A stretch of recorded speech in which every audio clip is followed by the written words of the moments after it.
The desert had been restless all day. Wind ran low across the mesquite and whistled through the bones of dry canyons, carrying grit sharp enough to sting the eyes. Samuel Burke felt it in his shoulders first, an ache that warned of rain.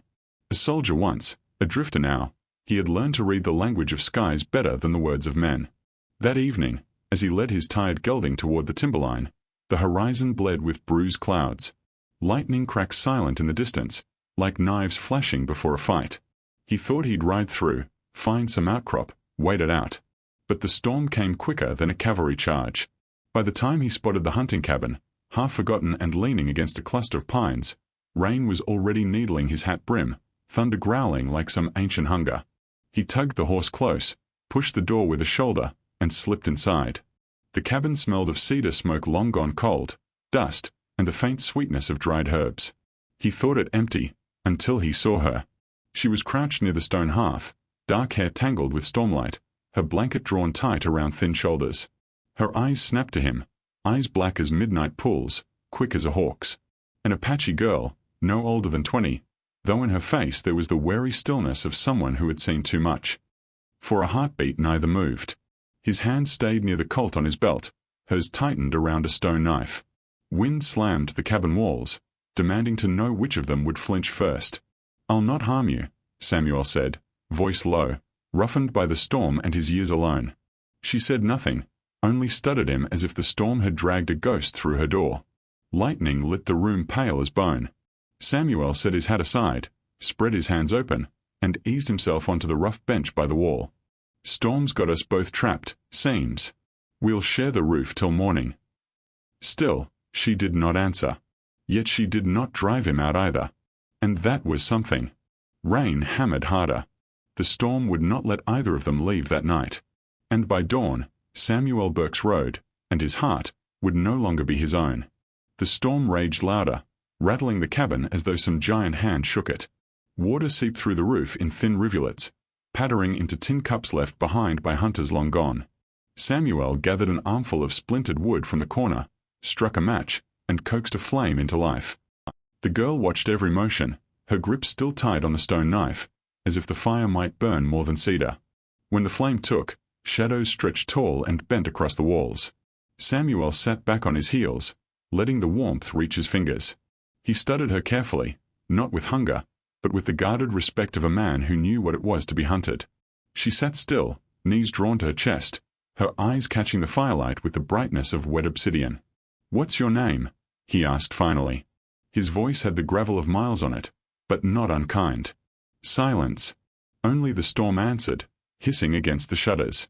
"Mine's Samuel Burke," he added, as if laying down a card in a game of trust. "Rode with the Union once. Now I ride with no one." Her gaze softened, just slightly, like a flame bent by a breeze. She spoke at last, her English colored with the rhythm of another tongue. "Tame." The name floated in the cabin, small but certain, like a bird that had dared to land. Samuel gave a nod, slow, careful. "Tame," he repeated, as though the syllables themselves were fragile.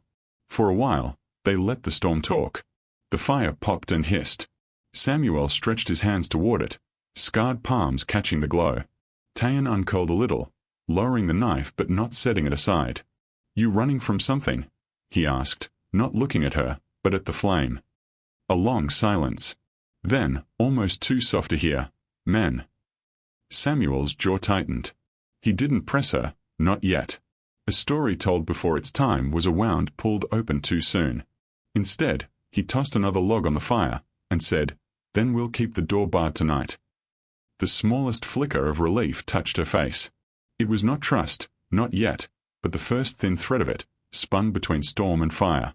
And outside, thunder rolled on, restless as fate itself. The fire burned steady now, filling the cabin with a fragile warmth. Samuel leaned back, rolling the ache from his shoulders. He had learned long ago that storms outside often stirred storms inside, and the girl across from him was weathering one of her own. Tane's fingers still curled around the stone knife, though her grip had softened. The blade caught the light and revealed itself, old, chipped, yet cared for. Samuel watched her turn it once, twice, like she was reminding herself it existed.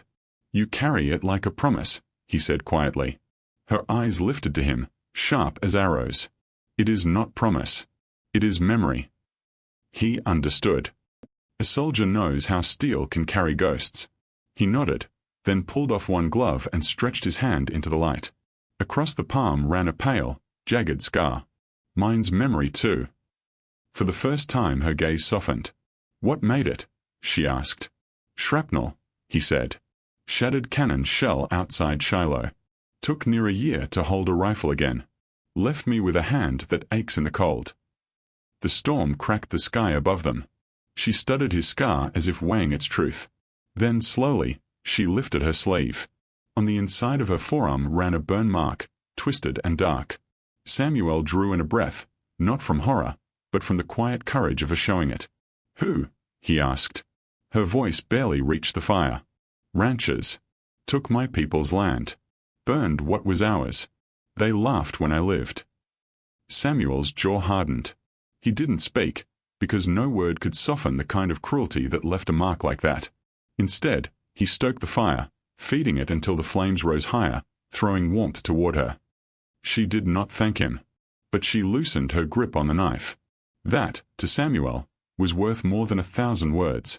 They sat in the hush between thunder and fire, scars bared like offerings. Two survivors, each branded by a past that refused to fade, finding in the other a reflection they had not expected. Outside, rain battered the roof. Inside, silence grew heavy, but less hostile. Something fragile had begun. The fire whispered low, throwing restless shadows that crept along the beams of the old hunting cabin. Samuel lay on the rough floorboards, his saddle rolled beneath his head, one hand near the Colt at his side. The thunder outside seemed endless, the rain spilling like it meant to drown the whole mountain. Across from him, Tame did not sleep. She sat with her blanket pulled high, eyes fixed on the crackle of the flames. Her knife rested across her knees, though her grip had eased. Samuel could feel her gaze flick to him now and again, measuring, weighing. Trust came slow in the desert, and slower still when blood had left its stains. You'll rest easier if you close your eyes, he murmured. She did not answer. He let it be. A soldier knew when silence carried more than words. He stretched, feeling the ache in his scarred hand, then turned his face to the wall. He had no plans of sleep either, not with a storm raging and a stranger near enough to hear his breath. Hours dragged. The fire burned low. Somewhere between thunder and silence, he caught the sound of her whisper. It was not English, but the melody of her people's tongue. A prayer, maybe. Or a song meant to hold back fear. Samuel rolled slightly, careful not to startle her. What do you speak? He asked softly. Her eyes flickered toward him, caught in the half-light. Words for the dawn, she said. He nodded. Reckon we could both use some of that. The silence between them shifted, less sharp, more tired. When the fire sank lower, Samuel pushed himself up, added a last piece of wood, and set it glowing. Tayan watched, her face unreadable, but she made no move to stop him. When he returned to his place, he met her eyes. They held a quiet warning still, but beneath it, just barely, was something else. A question. A recognition. The storm pressed on, yet inside the cabin, another kind of weather settled. Not peace, not yet, but the thin edge of something that might one day hold against the wind. By the time Samuel's eyes drifted closed, Tayan still sat awake, her knife resting across her knees. But for the first time since he'd walked in, she no longer looked ready to strike. Morning still felt far away. The storm beat the world hollow, and every gust rattled the shutters like a warning. Samuel stirred awake to the sound of movement, soft, measured. Tayan had risen, pacing the narrow cabin like a caged doe. Her blanket trailed behind her, her knife still in hand. You won't find peace wearing grooves in the floor, he said, his voice rough with sleep. She stopped, startled, then scowled as if ashamed to be caught restless. For a long moment she held his gaze, the stormlight throwing sharp shadows across her cheekbones. Then, perhaps against her own will, she spoke. They came at night, she said. Her English faltered but carried weight enough. White men. Drunk. Loud. They said the land was theirs. My father stood. My mother begged. They laughed. Samuel sat up, resting his arms across his knees. He did not interrupt. They burned our lodge. Took our horses. My little brother, she swallowed, the words breaking like glass in her throat. He was hiding. They found him. They tied rope. Her voice caught. She pressed the knife hard against her palm, as if pain could steady her. I ran into the dark. I ran until the mountain hid me. When I turned back, there was only fire. Samuel's chest felt carved hollow. He had seen war leave ashes where families once stood, but the way she spoke was different, too close, too raw. How long ago? He asked. Her eyes flicked up, fierce even through tears. 2 nights.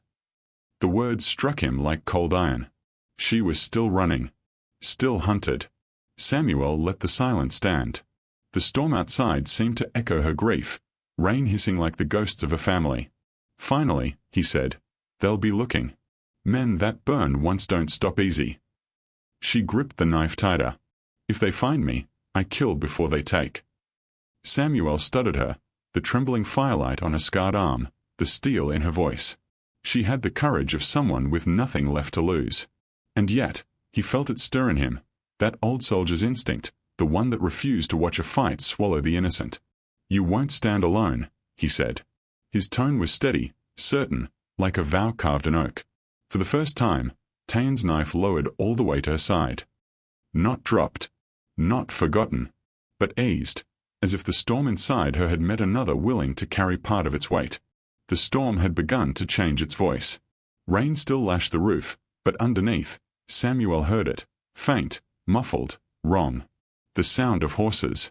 Not his gelding. Heavier steps, more than one. He rose from the floor without a word, hand brushing the grip of his Colt. Tane's head snapped toward the door, her body stiffening like a deer catching scent of wolves. Them, she whispered. Samuel's jaw set. He moved to the shutter and lifted it just enough to peer through the gap. Lightning split the sky, and for a breathless moment the ridge below the cabin lit up. 3 riders, hunched in slick oilskins, pushing their mounts against the storm. Searching. They know you're near, Samuel said. His voice was low, measured.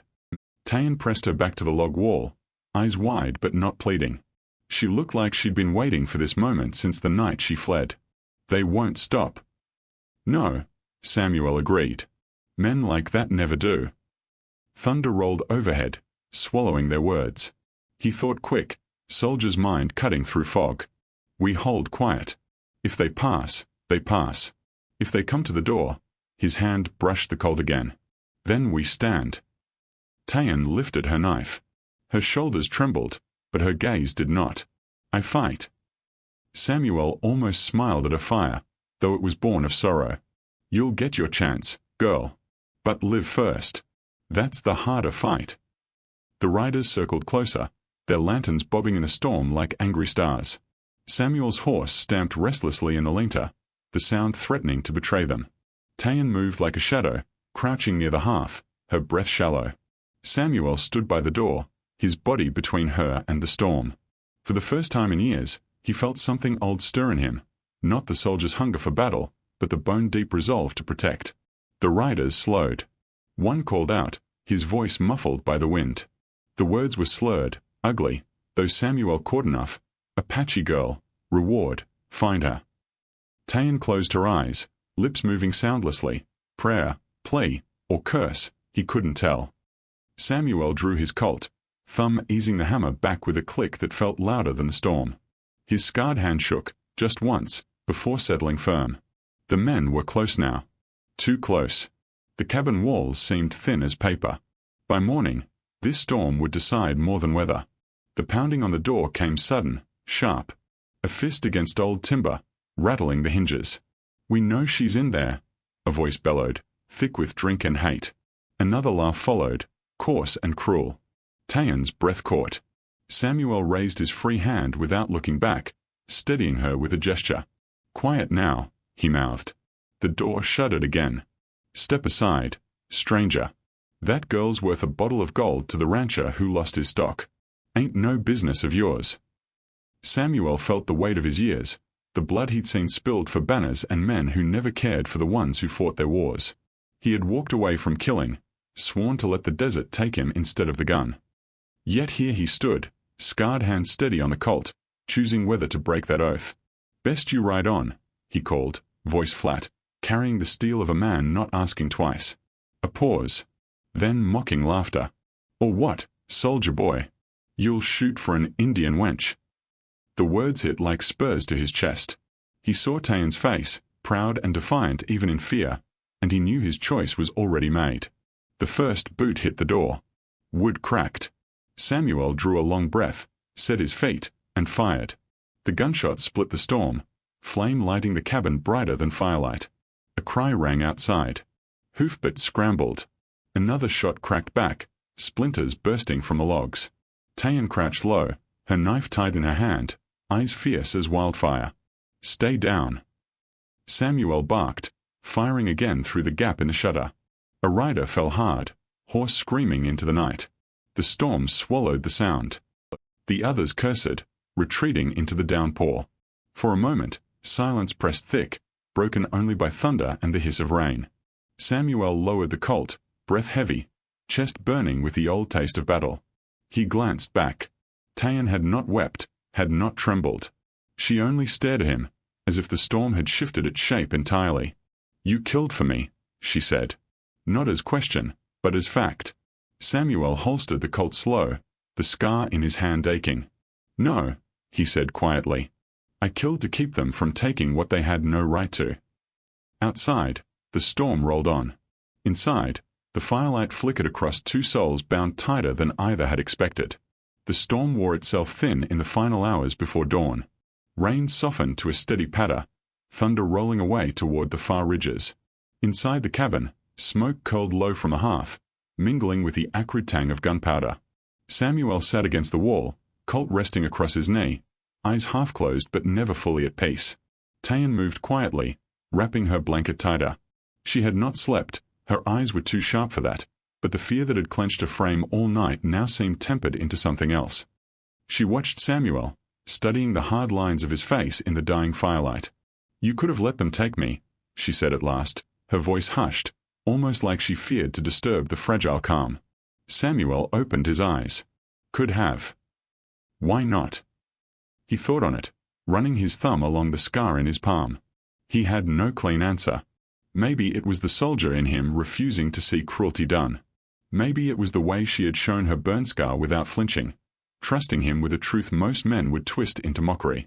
Or maybe it was something deeper, something he couldn't name. "Because no one deserves to be hunted," he said simply. Her gaze lingered on him, searching for cracks in his words. Finding none, she shifted closer to the fire. "You kill easy," she whispered. Samuel shook his head. "I kill heavy. Always have. But I'll carry it so you don't have to." The words sat heavy in the air. Tayan looked into the embers, her expression unreadable, though her knife lay now on the floor instead of her hand. Beyond the shutters, a pale light crept through, the first breath of dawn. The storm had broken, leaving the world washed clean, though scarred by what it had taken. Samuel rose, joints stiff, and pushed the door open. Damp air rushed in, cool and sharp. The mountains shone wet, every stone and pine dripping silver in the newborn light. Tayan stepped beside him, her blanket pulled around her shoulders. For the first time, they stood not as stranger and fugitive, but side by side. The storm had trapped them. The dawn had bound them. The sun edged slow over the ridges, spilling pale gold across the drenched valley. Smoke still rose from the spent fire inside the cabin, carrying the bitter smell of ash. Samuel stepped into the wet morning, boots sinking in the mud, eyes scanning the slopes below. The riders were gone, for now, but their tracks cut deep into the softened earth, pointing like arrows back toward the lowlands. "They'll return," Tayan said quietly, coming to stand in the doorway. Her hair was damp, strands clinging to her cheeks, but her chin lifted with a stubborn grace. Samuel nodded. "Aye. Men like that don't stomach failure. They'll bring more, ride harder." He cinched his horse's saddle, the leather slick with rain. The gelding tossed its head, uneasy, nostrils flaring at the lingering scent of gunfire. Samuel stroked its neck, steadying it. "You've got two choices," he said without turning. "Stay, and they'll find you. Or run, and maybe they don't." Tayan's jaw set. "And you? Will you run?" The question pulled him still. He had ridden alone for years, leaving behind war, brothers, graves. Every time he stayed, It ended in more blood. Every time he left, he told himself he was lighter for it. Yet now, with her standing in that doorway, scarred, hunted, proud, he felt the weight of leaving settle heavier than the colt at his side. "I wasn't meant for staying," he said at last, voice low. Her dark eyes held him fast. "Then why did you stay last night?" The morning wind curled between them, carrying the scent of wet pine. Samuel met her gaze, and for a moment, all the battles he'd fled came rushing back, not in smoke and drums, but in the shape of her question. Why her? Why now? He tightened the cinch, then turned. "Because you deserved a chance to see this dawn." She studied him, the lines of his scarred face, the steadiness of his stance. And though she said nothing, she stepped down from the cabin's threshold and walked to his horse, laying a hand against its flank as if it were already hers to guide. Samuel exhaled slow. The road ahead stretched uncertain, but he knew then he would not ride it alone. They left the cabin together, the storm's ruins dripping silver behind them. Mud clung to their boots, pine needles gleamed wet, and the sky opened wide and clean, as if the violence of night had been nothing but a fevered dream. Yet Samuel felt the weight of what had happened in every step, the bodies left in the rain, the echo of shots that would not leave his ears. Tame walked beside him, the blanket wrapped close, her chin high though her eyes carried the shadows of loss. In her hand, the stone knife rested loose, no longer a weapon braced against the world but a keepsake of survival. Samuel caught the way her fingers traced the burn on her arm, and without thinking, he lifted his own scarred palm. "Here," he said quietly, reaching for her wrist. She stiffened, then let him take her hand. His rough thumb brushed the twisted mark on her skin. For a moment she looked away, ashamed. "Don't hide it," he whispered. "It's proof you lived." She turned then, her dark eyes locking with his. "And your scar?" she asked. He nodded once. "Proof I still can." They stood in silence, two broken pieces of different battles, fitting awkwardly but firmly into each other. Then Tayan slipped the stone knife back into its sheath and laid her free hand over his scar. The touch was feather-light, but it steadied him more than any oath of soldier or preacher. They walked down the trail together, the gelding following slow, hooves sucking at the mud as though reluctant to leave the cabin behind. At the ridge, Samuel stopped. He pulled the rope from his thul bag, the same rope the raiders had used to bind and burn. Its fibers were stiff with storm water, still carrying the stink of smoke. He looked at Tayan, then without a word, dropped it into the fire pit outside the cabin. The rope caught, black smoke rising, curling skyward until it was gone. Tayan watched it burn, her face unreadable, then she whispered, "No more." Samuel tipped his hat, meeting her gaze. "No more." As the last threads turned to ash, they mounted together and rode into the pale sun. No triumph, no cheers, only the quiet truth of survival, side by side. And perhaps, in that silence, the beginning of something gentler than either had dared to hope. They say storms strip men bare. Some lose themselves to the thunder. Some find the hand that steadies them in the dark. What keeps a heart alive in the desert? A kiss, a scar, or the memory of one hand that never let go?